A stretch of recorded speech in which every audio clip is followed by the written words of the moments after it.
Level 5, Catfish's Maw.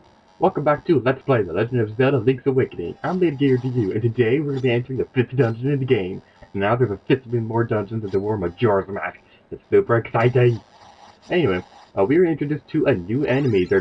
I think they're called the Iron Masks, but you cannot attack their faces because they're wearing a shield on their face.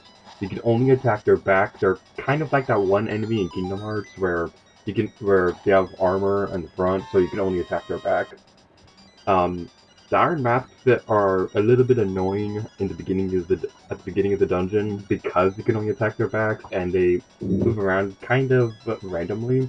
But trust me, later on in this dungeon, they're gonna be a lot less difficult.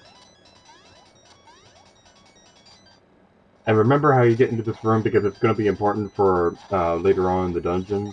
The reason why we're in here right now is because there's a key in here. So we have to cut some of this grass and move the blocks closer to each other. We got a key! It's also worth mentioning that I'm going to be speeding up some sections of this dungeon because I want to be able to beat this dungeon in one video. But that means I'm going to be speeding up some of the more repetitive parts of the dungeon. Now this part right here, the Iron Masks are really annoying because of those circly things.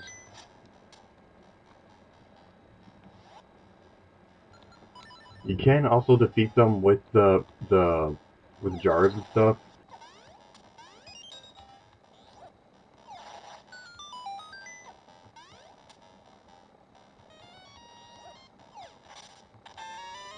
You've got still a beak.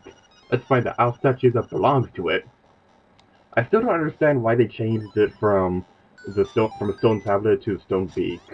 I guess it kind of makes sense because because in the game that they released prior to the remake, I think it was either Ocarina of Time or Majora's Mask. But either way, an owl played an important role in the game, so I guess it makes sense.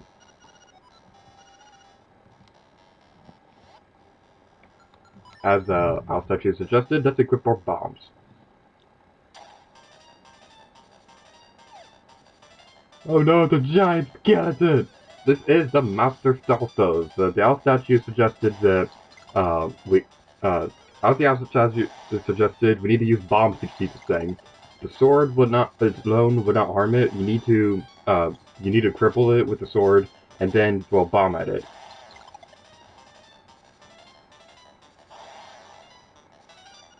I can't beat you. I'm out of here.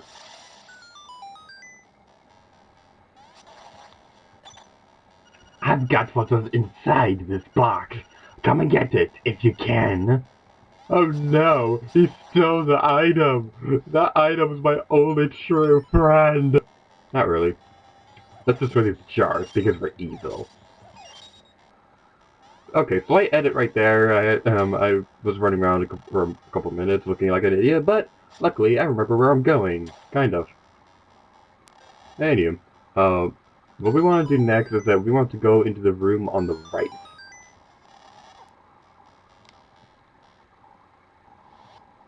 The tiles that you see in the corner of the room, how many there are, that determines where he's going to be. You're going to be fighting this guy 4 times, so if you find a room that has 3 tiles in the corners, that means that that's where you need to go the 3rd time you're going to fight him. So now we're going to, since that was the 2nd time that we fought him, there were 2 tiles in the corners, and now we're going to go get the 3rd one. This dungeon actually used to confuse me when I was a kid, and I'll explain why in a moment. It was mostly because of this room right here, because you have to fight these choo-choos. You need to destroy all the enemies in the room, but the other choo-choo, or Zol, I guess, the other choo-choo is across that area, and I didn't know for the longest time that you could move that block. So I would wander around this dungeon for a few minutes trying to find out how you could get through the other side, and I felt like such an idiot when I figured it out. You found me! You're a real pesky kid, you know that? It's the same strategy as before. I've never noticed anything different about fighting him the other times. Uh, so just attack him with the sword and then bombs. I can beat you. I'm out of here. Wimp. His name is Greg. Let's destroy the stout foes of evilness. And get the dungeon map. I'll see you guys in a moment because I'm going to be speeding up some stuff.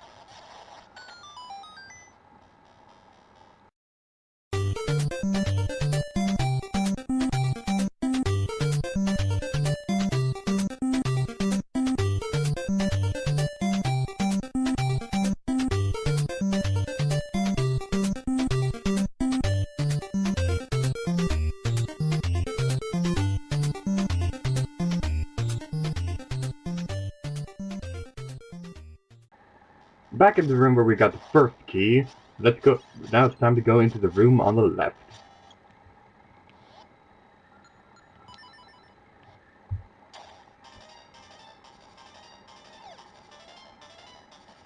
You again? You keep going and going? I can't outlast you. Alright, let's do it! We must be the Energizer Bunny because we keep going and going and going. This is the same strategy as before. It's really nothing different. Just attack him with the sword and then throw bombs at him. I guess you could say this boss was a blast! Oh, I'm so fun. Not really. And now we have the hook shot. It is so amazing. It actually really is amazing because with this is the last item that, with this item, we can now explore pretty much everywhere we can now pretty much explore everywhere on Cold Island. There is one area that we cannot get to yet, but there's really no need for us to get there right now. But with this item, we can go to anywhere in Cold Island.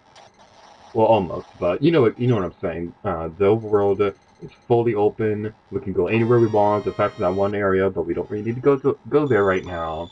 We will later on in the game, but whatever. What I'm trying to say is, this item is awesome, and it's cool, and amazing, and stuff. And technically, now that we have this item, we could ignore this dungeon and go straight into the next one. I don't recommend that because you have to beat this dungeon anyway to get the instrument so that we can actually beat this game. And as you see right there, the hook shot makes those enemies so much awesomer, so much easier to beat because now we can not only can we defeat them all in distance, but the hook shot would actually take away their mask. So we can use the hook shot to take away their mask so they'll be vulnerable.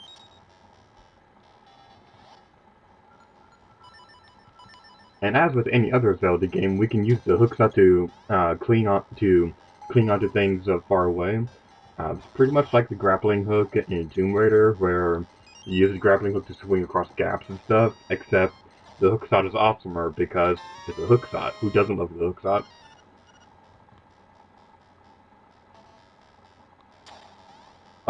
Technically in this room, it is possible to jump over the circly things, but I don't recommend that because you can and will take damage from trying to do that. It's also worth mentioning that I was terrified of recording this dungeon because this is a really open dungeon, so it's very easy to get lost in this one, and I'm actually more terrified to record the next dungeon because the next dungeon is a really open dungeon. So it's going to be very lost to go to. It's going to be very easy to get lost in that one. Anyway, these enemies are Gomas. I actually know their names until prior to the beginning of this Let's Play. But yeah, they're Gomas. Ocarina of Time fans should recognize that name as that from Queen Goma, who was the boss of the Great Deku Tree dungeon. The Gomas are pretty simple in this game. They just keep going back and forth. So you want to move with them, and if they start shaking like that when they stop moving, they're going to charge at you. But if they stop moving but don't do anything, they're going to open up their eyeball. And as we all know, if something has an eyeball in a Zelda game, it must die.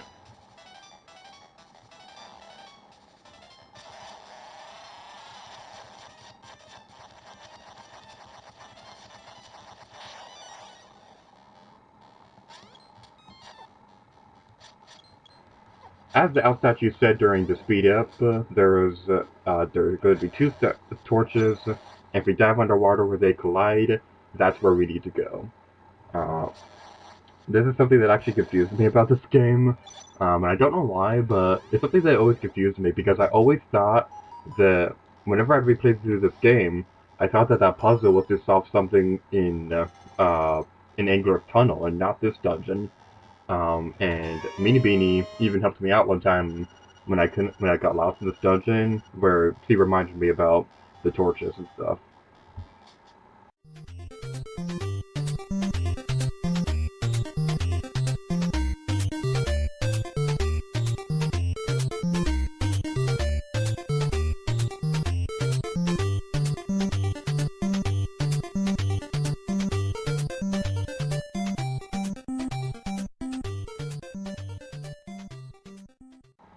Good old Star Tropics. Who doesn't love Star Tropics?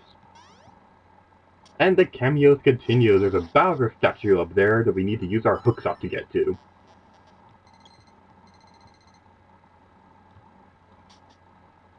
And now that we have gotten everything in this dungeon, it is time to go face the boss fight.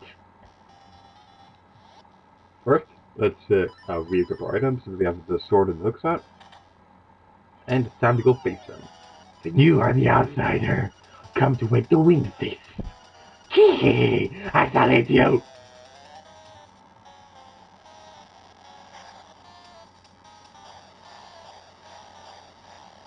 Aw, that's so cute and evil and deadly. But mostly it's just cute. I'm just kidding. This is Slime Eel. I think that's his name.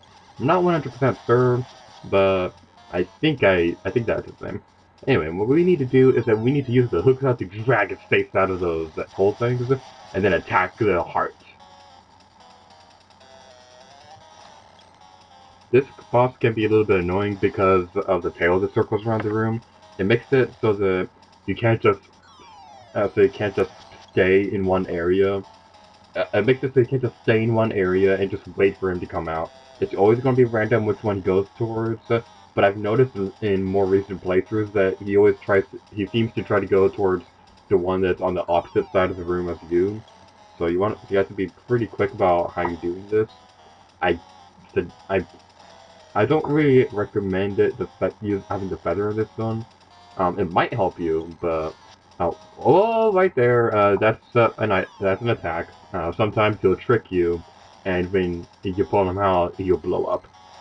But yeah, I don't really recommend using the feather, not because it's not a good strategy. It kind of is, but the feather. You have to use the hooks on the sword for this. The sword so you can attack it, and the hooks off so you can drag it out. But um, the feather doesn't really do you any good because you have to re-equip your item anyway. You don't seem to know what kind of item this is. What the fool?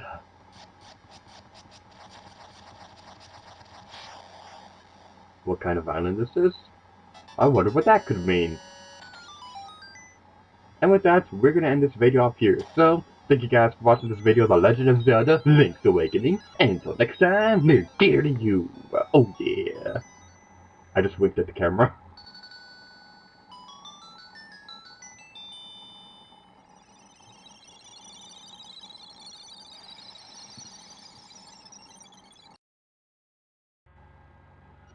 Shrine. An island secret in the shrine.